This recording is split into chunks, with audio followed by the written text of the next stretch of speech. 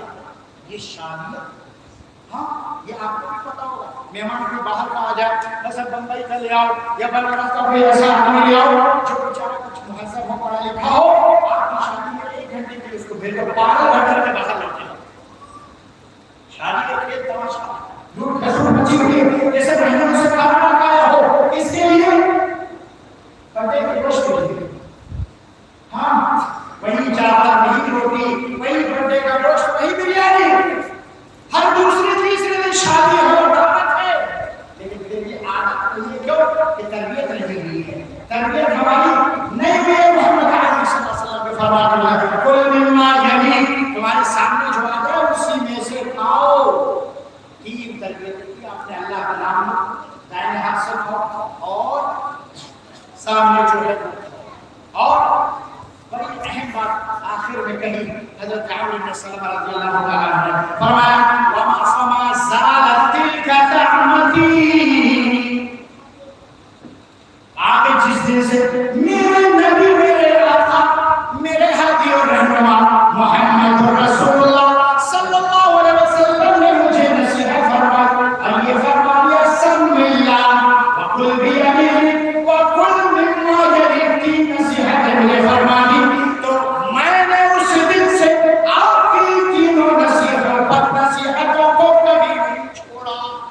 ہر کام میں میں نے آپ کی تینوں نصیحتوں پر عمل کیا پوری زندگی. یہ جذبہ تھا نبی کے تربوی جو تربیت کے اصول ہیں ان پر عمل کرنے کا. ہمارا جذبہ کہاں ہے؟ یہاں نبی کا حکم تھا, نبی کی تربیت تھی اور ہم بھی اسی نبی کے اوپر کی. ایک حدیث اور بیان کر کے اور اس کے بعد بات ختم. حضرت عبداللہ ابن عامر ابن ربیعہ عن عبد الله بن عامر بن ربيعة رضي الله عنه قال دعتني أمي يوما ورسول الله صلى الله عليه وسلم قاعد في بيتنا فقال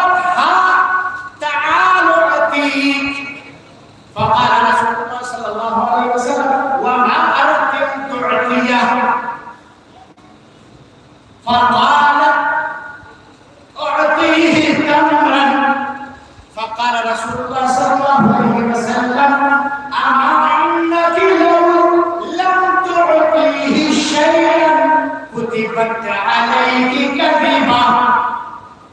ابو داؤد شریف کی روایت ہے، صحیح ہے. عبداللہ بن عامر بن عقبہ ربیعہ فرماتے ہیں کہ ایک دن میرے گھر میں، ہمارے گھر میں نبی صلی اللہ علیہ وسلم تشریف فرما تھے. میری ماں نے مجھے آواز دی اور کہا بیٹے آؤ ادھر، میں تمہیں کچھ دوں گی. نبی علیہ السلام نے پوچھا کیا دو گی تم اس بچے کو؟ فرمایا کہ میں اسے کھجور دوں گی. آپ صلی اللہ علیہ وسلم نے ارشاد فرمایا کیا اگر تم اس بچے کو بلا کر کے کھجور نہیں دیتی یا کچھ نہیں دیتی تو تمہارے کھاتے میں جھوٹ لکھ دیا جاتا. ہاں، تربیت کی بہت اہم حدیث ہے یہ بھی. ایسے آپ دیکھیں آج ہم نے کیا ہوتا، بچوں کے سامنے جھوٹ بول دیتے ہیں. بچہ مثلا اگر رو رہا ہے گھر میں تو دروازے پر جانے کے لیے اچھا میں باہر جا رہا ہوں، تمہارے لیے اچھے لڈو لے آؤں گا، تمہارے لیے لاؤں گا، بعد میں جب آئے تو خالی ہاتھ آئے. یہ جھوٹ ہوا کہ نہیں ہوا؟ ہاں، یہ جھوٹ. اگر ایسا کوئی کہتا ہے، بچہ چھوٹا ہے، ارے بیٹا اتارا جلدی سو جا بیٹا، ہاں، ڈرا کر کے بچے کو بتا نہیں رکھتے. جھوٹ ہوا کہ نہیں ہوا؟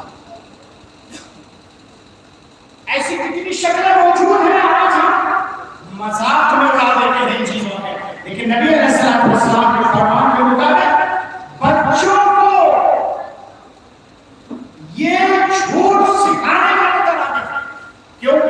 اس طرح سے کہ اگر کوئی ماں یا باپ اپنے بچے سے اس طرح سے جھوٹ بطور مذاق بولے گا، بچے کو اتنی سمجھ نہیں ہے کہ باپ مذاق کر رہا ہے، ماں مذاق کر رہی ہے، اور اس کے بعد جب بچہ بڑا ہوگا تو اسے ذہن میں آئے گا میری ماں نے مجھے ایسے فلاں وقت جھوٹ بولا تھا، وہ بھی جھوٹ بولنا شروع کر دے گا. باپ نے ایسے فلاں وقت جھوٹ بولا تھا کیونکہ اس کے ذہن میں یہ بات خش ہے. لہٰذا بچوں کے ساتھ بطور مذاق جھوٹ بولنا بھی ہمارے نبی علیہ السلام نے منع فرمایا ہے. اور اگر تم نہیں دیتی اس کو کچھ اور جھوٹ بولتے تھے تم اس کو بلاتی تو پھر تمہارا خاتمہ بڑا جھوٹ لکھ دیا جائے گا. دوسری چیز نبی علیہ السلام نے فوراً تنبیہ کی. لہٰذا تنبیہ کرنا چاہیے باپ کو. اگر بچہ غلط کر رہا ہے تو فوری طور پر تنبیہ کرنا چاہیے. یہ نہیں کہ بڑا ہے یہاں کہیں ایسا نہ ہو کہ بیٹے پر الٹا پڑ جائے، سیدھا ہو جائے، کوئی جواب دے دینا. تنبیہ کرو، بتاؤ اچھے انداز میں، پیارے انداز میں، نرم لہجے میں بتاؤ کہ بیٹا میں نے یہ بات دیکھی، یہ بات ہمارے بابا نے سنی ہے، کیا ایسا ہے بیٹا یہ چیز بالکل غلط ہے، ہمارے نبی صلی اللہ علیہ وسلم نے اسے منع فرمایا ہے، ایسا نہیں ہونا چاہیے. وہی حقیقی مربی ہے، وہی حقیقی معاشرے کو بنانے والا شخص ہے، اچھی تربیت کرنے والا ہے. اور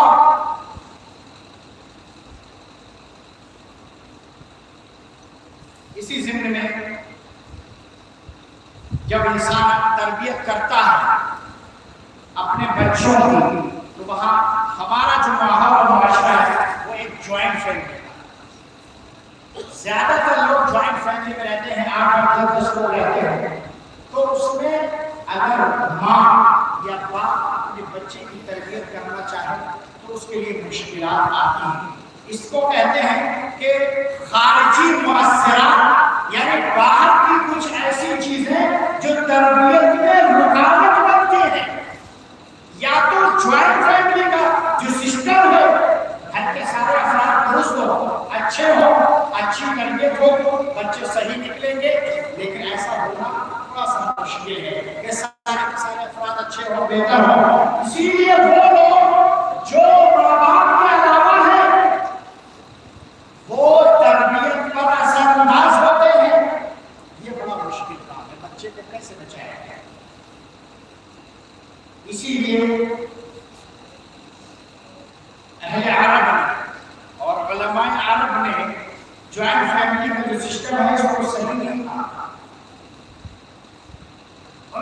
انفرادی جو سسٹم ہے، یعنی ایک شخص اپنے بچوں کے ساتھ اپنی فیملی کے ساتھ رہتا ہے تو یہ زیادہ بہتر ہے تربیت کے ناحیے سے۔ اب آپ ایسے بھی بیان کرتے رہے معاشرے میں کہ فلاں صاحب نے ایسے ایسے کہا ہے کہ بھائی اکیلے اپنے بیوی بچوں کو لے جا کے رہنا زیادہ بہتر ہے۔ میں نے یہ بات نہیں کہی، سمجھ کے جائے تربیت کے ناحیے سے بچوں کی صحیح تربیت ہو جائے، اس ناحیے سے جوائنٹ فیملی والا سسٹم یہ صحیح نہیں ہے۔ اکیلے رہنے والا سسٹم صحیح ہے کیونکہ بچے ماں باپ رہنے والے ماں کی سنیں گے، باپ کی سنیں گے، ماں پہلا مدرسہ کہا جاتا ہے، ماں جب تو سکھائے گی، اماں سکھا رہے دعائیں، اور دوسرا گھر میں کوئی اور فرد موجود ہے موبائل لے کر کے دن دن میوزک چل رہا ہے تو بیچارہ وہ بچہ دعائیں سیکھے گا، میوزک سیکھے گا، دیکھ رہا ہے کہ میرے چچا میوزک بجا رہا ہے، میرا ماما میوزک بجا رہا ہے، بجا رہا ہے، اور میرا فلاں رشتہ دار ڈھول بجا رہا ہے، یہ کیا ہوگا؟ تربیت میں خلل پڑے گا۔ شیطان بھی ہے جو انسان کے پیچھے لگا ہوا ہے اور تربیت کے ناحیے سے انسان کو بڑا ہو رہا ہے، یہ بھی تربیت میں خلل ڈالتا ہے۔ اور وہ انسان جو آج ہمارے اپنے بچوں کی صحیح سے تربیت نہیں کرنے دے رہا یا ان کو غلط روش پر چلانے کی کوشش کر رہا ہے تو وہ انسان بھی شیطانی عمل کر رہا ہے، شیطانی کام کر رہا ہے۔ لہذا ہوش میں آئے، تربیت بڑی اہم ہے ایک معاشرے کو بنانے کے لیے، ایک قوم کو بنانے کے لیے۔ یہی بچے کل قوم کے رہنما اور رہبر بنیں گے۔ لہذا اگر آج تربیت صحیح نہیں ہوئی تو سمجھ لو یہ معاشرہ ایک اچھا اور سارے معاشرہ نہیں بن سکتا، لیکن اگر تربیت صحیح ہوئی، تربیت دین کے مطابق ہوئی، دینی معلومات اس کے ذہن میں موجود ہے تو پھر یہ معاشرہ ایک ترقیات کا معاشرہ بنے گا، یہ معاشرہ ایک صالح معاشرہ بنے گا۔ سورہ لقمان کے اندر کئی آیتیں تربیت کے تعلق سے ہیں، لیکن ان آیتوں کا خلاصہ یہ ہے جو 4 پوائنٹ میں آپ کو بیان کرتے ہوں بات کروں۔ کیا کہ بچوں کی تربیت سب سے پہلے ہمیں عقیدے سے شروع کرنا چاہیے۔ کس سے؟ ایمان سے، عقیدے سے، توحید سے۔ اسے بتانا چاہیے کہ توحید کیا ہے، اللہ کیا ہے، بیٹا یہ تیرا رب ہے، تیرا معبود ہے، یہ اللہ ہے، اس کی عبادت کرنا ہے، اس کے سامنے سر جھکانا ہے، اس کے لیے یہ دعائیں پڑھنا ہے، یہ ذکر و اذکار کرنا ہے، یہ بتانا ہے عقیدے کی سب سے پہلے۔ کیونکہ حضرت لقمان نے کیا کہا؟ یا بنی لا تشرک باللہ ان الشرک لظلم عظیم، کہا ہے میرے بیٹے اللہ کے ساتھ شریک مت کرنا کیونکہ شرک بڑا زبردست گناہ ہے۔ لہذا عقیدے سے ابتدا ہوگی تربیت کی، عقیدہ درست ہوگا تب اس کے بعد دوسری چیزیں ہیں اعمال اور عبادات کا خاص خیال رکھنا ہے۔ بچے کو عمل سکھایا جائے، عبادات سکھائی جائے۔ فرمایا سورہ لقمان کے اندر وَأَقِمِ الصَّلَاةَ، کہا کہ نماز قائم کرو، نماز پڑھنا سکھاؤ بچے کو۔ آپ تو ہم کہہ نہیں سکتے بچے سے کہ بیٹا نماز پڑھو، ڈر لگتا ہے باپ کو اپنے بچے سے کہیں ایسا نہ ہو وہ کان پکڑ کے دروازے کے باہر نکال دے، کیونکہ ہم نے بچپن سے اس کی صحیح سے تربیت نہیں کی ہے، ہم نے حرام طور سے اس کی تربیت کی ہے، ہم نے حرام غذا اس کو کھلائی ہے، اور حرام غذا کھانے کے بعد اس کی تربیت صحیح ہوئی نہیں۔ تو اعمال اور عبادات کا خاص خیال رکھنا ہے، عقیدے سے ابتدا کی جائے، نماز سکھائی جائے، قرآن کی تلاوت سکھائی جائے، ذکر و اذکار سکھائے جائے، اور تیسری چیز اخلاق کی تربیت۔ فرمایا اسی سورہ لقمان کے اندر کیا وَلَا تُسَعِّرْ خَدَّكَ لِلنَّاسِ، اور فرمایا وَلَا تَمْشِ فِي الْأَرْضِ مَرَحًا، کہ تم اپنے چہرے کو بگاڑ کر کے لوگوں کے سامنے چہرہ بگاڑا ہوا منہ بسورا بولنے میں بنا، اور زمین پر اکڑ کر کے چلو، یعنی چہرے کو تھوڑا سا مسکراہٹ والا، تھوڑا سا ہنسی والا بناؤ کہ پتہ لگے کہ انسان خوش ہے۔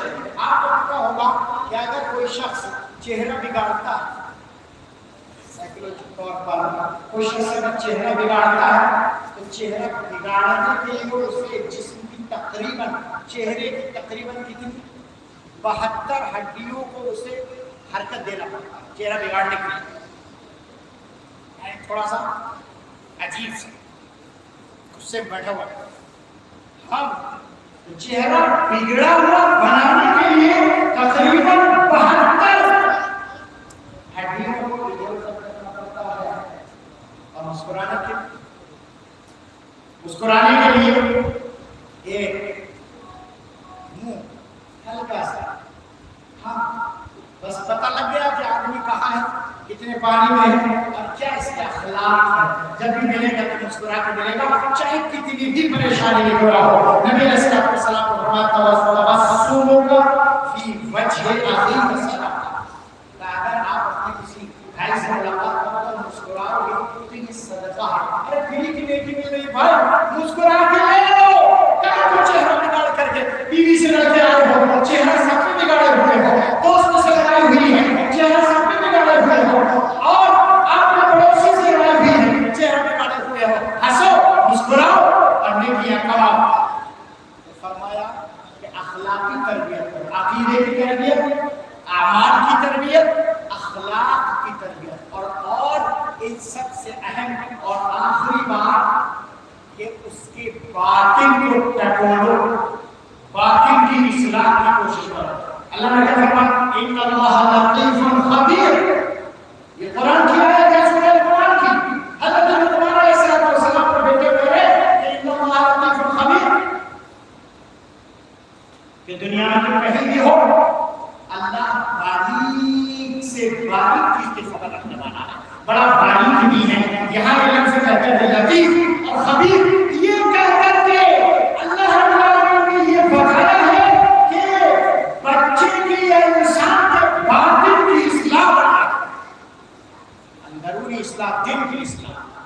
عقیدے سے شروع کرو اعمال سکھاؤ عبادات سکھاؤ اور اس کے بعد اخلاق کی تربیت کرو اور آخری باطن اندر کا اگر حصہ صحیح ہو گیا تو سب صحیح ہو گیا. آج معاشرے میں دیکھ لو منہ پہ کچھ پیچھے کچھ ادھر کچھ یہاں کچھ وہاں کچھ میرے پیر سامنے کچھ حضرت کے سامنے کچھ فلاں صاحب کے سامنے کچھ. ہاں ایک آدمی 50 جگہ گیا ایک ہی بات کو اس نے 50 جگہ جا کر مختلف انداز میں بیان کیا. جیسا ماحول دیکھا اسی کی طرح بات ہو.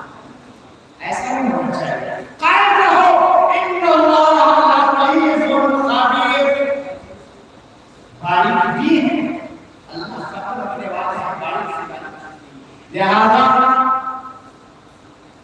پوری تقریر کا جو خلاصہ وہ ان 4 نقطوں میں سمجھ کرتے آ جاتا ہے کہ تربیت بڑی اہم ہے اور ماں کا جس طرح سے مقام بلند ہے اسی طرح سے تربیت ماں کے لیے اپنے بچوں کی بڑی اہم ہے اور اسی وجہ سے ان کا مقام بلند ہے. باپ کوئی باہر چلا گیا کبھی کہاں چلا گیا لیکن ماں چونکہ دیکھ ریکھ کرتی ہے اپنے بچوں کی نگرانی کر رہی گھر میں رہ رہی بچہ اس کی گود میں ہے لہٰذا اس کا مقام اسی لیے بلند ہے کہ اس کی تربیت کی ذمہ داری بڑی ہے. تو تربیت بڑی اہم ہے. تربیت کے ذریعے معاشرے کی اصلاح ہو سکتی ہے بچوں کی مدارس کی اور خاص طور سے دینی تعلیم پڑھنے والوں کی اصلاح ہو سکتی ہے.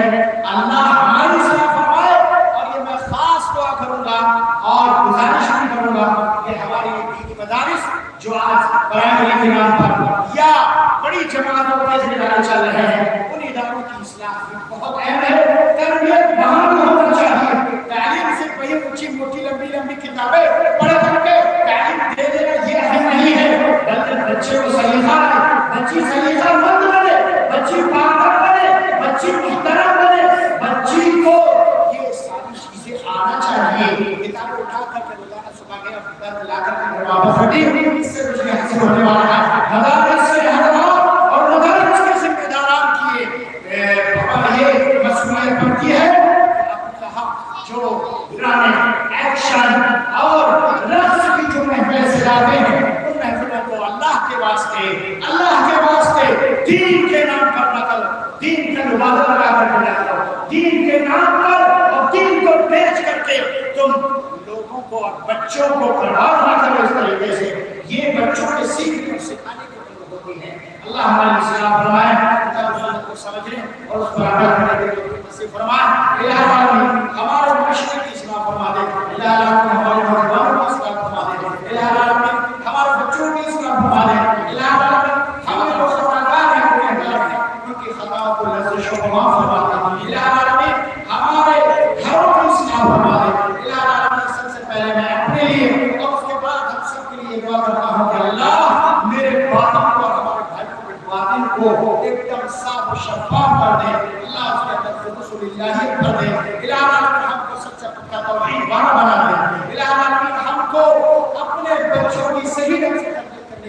توفیق دے، الہ العالمین ہمارے مدارس کی اصلاح فرما دے، الہ العالمین ہمارے بچوں کو قوم کا سچا اور صحیح معمار بنا دے، الہ العالمین ہمارے بچوں کو قوم کا رہبر و رہنما بنا دے، اللہ ان سب کی اصلاح فرما دے، الہ العالمین ان کو دنیا کے اندر عزت عظمت سربلندی کے ساتھ زندہ رکھ، جب خاتمہ ہو تو ایمان اور توحید پر ہمارا خاتمہ ہو، وصلی اللہ علی نبینا محمد وعلی آلہ وصحبہ وسلم، السلام علیکم